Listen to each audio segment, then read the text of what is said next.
O nosso Senhor ressuscitou. E nós estamos aqui hoje, como o bispo falou, respirando, vivendo, porque Ele vive em nós, amém?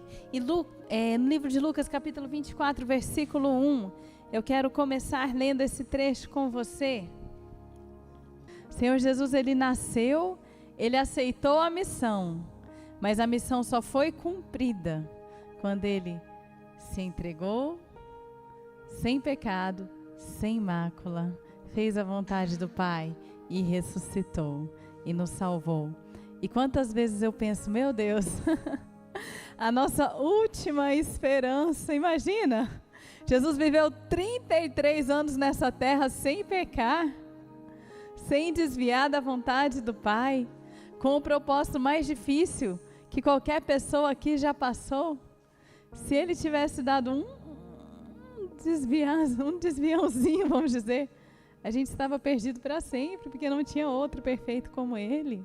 Mas Ele ressuscitou, e por isso a gente comemora, e por isso a gente louva, e por isso a gente engrandece, a gente fala, Senhor, obrigada. Senhor, o Senhor é digno. Você pode dizer, o Senhor é digno de todo louvor. E Lucas 24, versículo 1, diz assim: no primeiro dia da semana, de manhã bem cedo, as mulheres levaram ao sepulcro as especiarias aromáticas que haviam preparado. Encontraram removida a pedra do sepulcro, mas quando entraram, não encontraram o corpo do Senhor Jesus. Ficaram perplexas, sem saber o que fazer.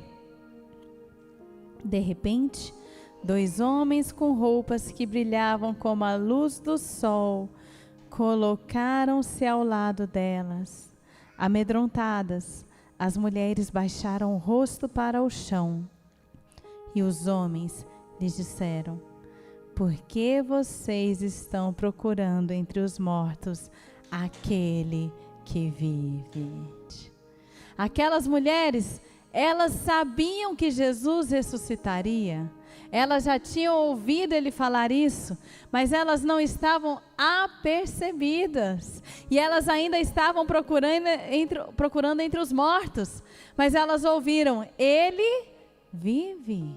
Mas que a gente possa perceber que Ele ressuscitou. E que isso implica diretamente em mim e em você. Jesus não ressuscitou apenas por um coletivo, por um projeto, vamos dizer assim, abstrato.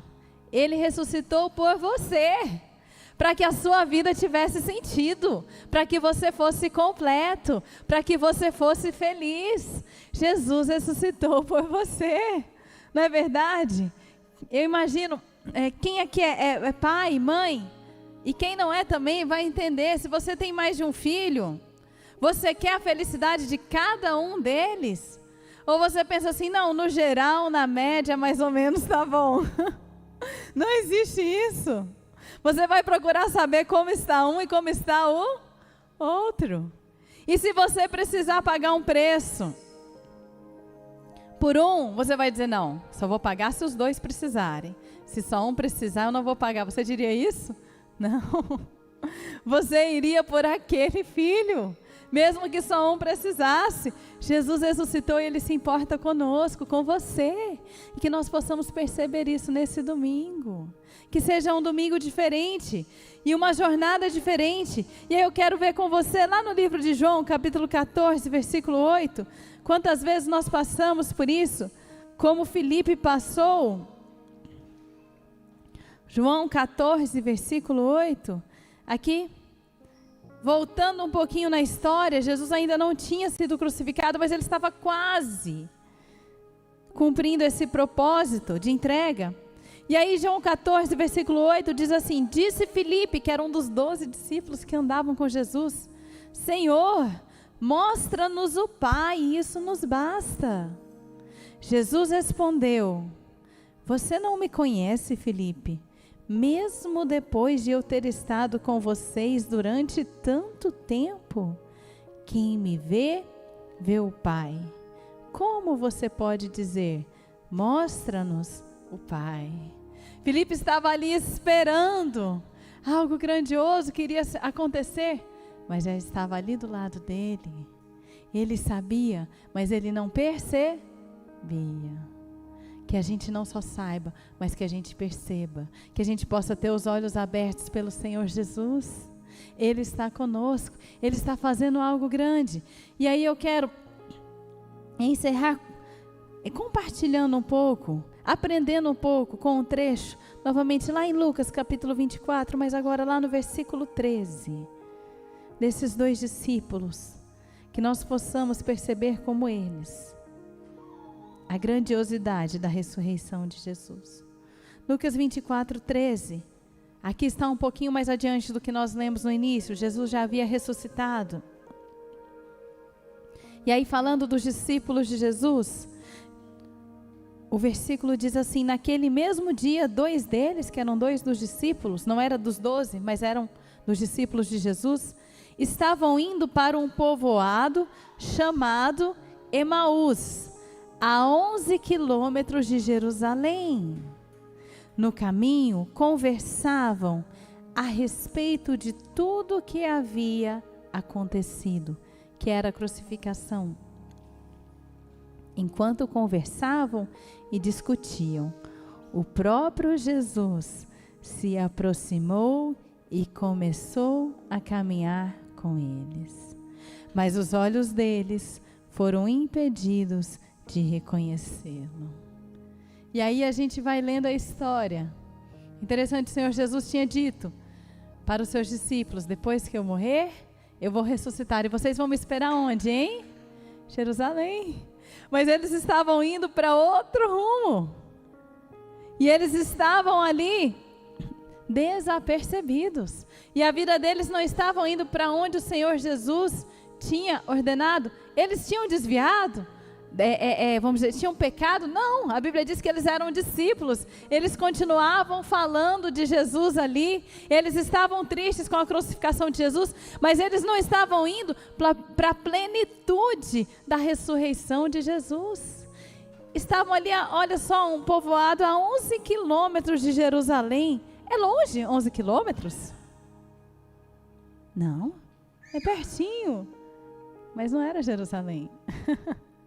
E às vezes a gente vive assim, é pertinho, mas não estamos na plenitude da presença de Deus, da vontade de Deus, do que Ele conquistou para nós. E a gente não está vendo, e eles não estavam percebendo, mas aí o Senhor Jesus, na sua graça, Ele fez e Ele faz conosco. Ele chegou. E Ele foi trazendo eles. E Ele foi dizendo: eu tenho mais. O preço foi muito alto. Não é para você viver em Emaús. Não é para você ficar a 11 quilômetros. É para você ficar na plenitude do que Jesus conquistou. O preço foi alto. O amor foi grande. E o poder é grande. E aí Ele continua dizendo. Versículo 17, Jesus lhes perguntou sobre o que vocês estão discutindo enquanto caminham. Eles pararam com os rostos entristecidos. Um deles, chamado Cleopas, perguntou-lhe: você é o único visitante em Jerusalém que não sabe das coisas que ali aconteceram nesses dias? Que coisas? Perguntou ele. O que aconteceu com Jesus de Nazaré? Quase que ele falou, né? Seu tonto. Responderam eles: ele era profeta, poderoso em palavras, em obras diante de Deus, de todo o povo. E aí continua falando. Entregaram à morte, crucificaram, versículo 21. Nós esperávamos que era ele quem ia trazer a redenção em Israel. E hoje é o 3º dia desde que tudo isso aconteceu. Quantas vezes a gente age assim como eles, dando bronca em Jesus, falando: Jesus, não está acontecendo. Talvez nessa Páscoa, nessa semana, você está com tanta coisa falando assim: Senhor não está vendo, Senhor não está fazendo, Senhor não está agindo. Mas Jesus estava do lado deles, a resposta estava ali, a plenitude estava ali. Eles só precisavam abrir os olhos. E a minha oração nesse sábado, que nesse domingo, que nessa Páscoa, os seus olhos, os nossos olhos sejam abertos para ver o Senhor Jesus, para ver a direção de Jesus. Que você não passe esse domingo angustiado como eles estavam, sem perceber que Jesus já consumou tudo. Você pode levantar a sua mão e dizer: está consumado, está completado. Nós apenas precisamos andar nesse caminho que Ele já trilhou, que Ele já determinou, mas está consumado. Que nada angustie seu coração nesse domingo, mas que você possa perceber essa plenitude. E aí o Senhor Jesus continua conversando com eles, e aí eles vão falando os sinais, que não acharam o corpo. E aí o Senhor Jesus diz no versículo 20, coloca a mão no seu coração, porque essa é para mim. Talvez seja para você também. 25. Ele lhes disse: como vocês custam a entender e como demoram a crer em tudo que os profetas falaram. Oh, meu Deus, como a gente custa, mas um dia a gente entende. E aí o Senhor Jesus foi mostrando para eles que estava consumado, que o que viria era maior, que a vitória já estava conquistada. E aí no versículo 29, 28, ao se aproximarem do povoado para o qual estavam indo, Jesus fez como quem ia mais adiante. Mas eles insistiram muito com ele: fique conosco, pois a noite já vem, o dia já está quase findando. Então ele entrou para ficar com eles. O que você está fazendo aqui nessa noite? Você está buscando a presença de Jesus como eles buscavam? Talvez mesmo sem entender plenamente, mesmo sem saber, e Ele te responde. O Senhor tem uma resposta para você nessa noite. Aqueles homens estavam ainda fora do caminho, mas eles buscaram, e o Senhor trouxe a resposta. Ele abriu os olhos e Ele mostrou a direção. E eu creio, a direção que você está buscando, Deus está trazendo nessa noite. E com a direção de Deus, vem poder para receber tudo aquilo que Ele já conquistou. E aí o versículo 30. Quando estava à mesa com eles, tomou o pão, deu graças, partiu e o deu a eles. Oh, a primeira ceia, depois de Jesus ressuscitar, que privilégio. Então os olhos deles foram abertos, o reconheceram e ele desapareceu da vista deles. Que os seus olhos sejam abertos nesse domingo. E o Senhor Jesus desapareceu, porque ele ficaria em Emaús? Não. E olha o versículo 31. 32, perguntaram-se um ao outro: não estava queimando o nosso coração enquanto ele nos falava no caminho e nos expunha as escrituras? Levantaram-se e voltaram imediatamente para Jerusalém. E aquilo que eles desejavam já estava acontecendo em Jerusalém. E os discípulos começaram a dizer: é verdade, ele já está aqui, já está acontecendo. Que nesse domingo nós estejamos apercebidos. Você pode ficar de pé? Eu quero te convidar a fechar os seus olhos. E nós vamos orar nesse momento. Nós estamos em uma época tão poderosa. Quantos anos, milhares atrás isso aconteceu, mas o poder é para hoje, é para esse momento. Você pode fechar os seus olhos, dizer: Senhor, obrigado, ó Deus, pelo teu sacrifício, pelo preço que o Senhor pagou. Senhor, que o nosso coração esteja percebido, ó Deus. Senhor Jesus, Pai, teu Espírito Santo está aqui. Quantas vezes o Senhor está caminhando conosco, ó Deus, como o Senhor estava com aqueles discípulos.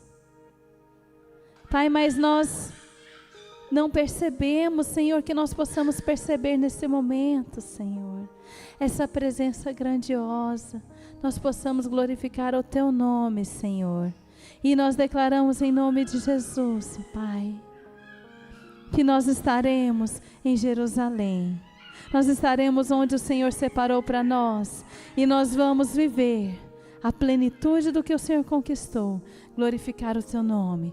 Nós agradecemos e louvamos ao Senhor. Aleluia.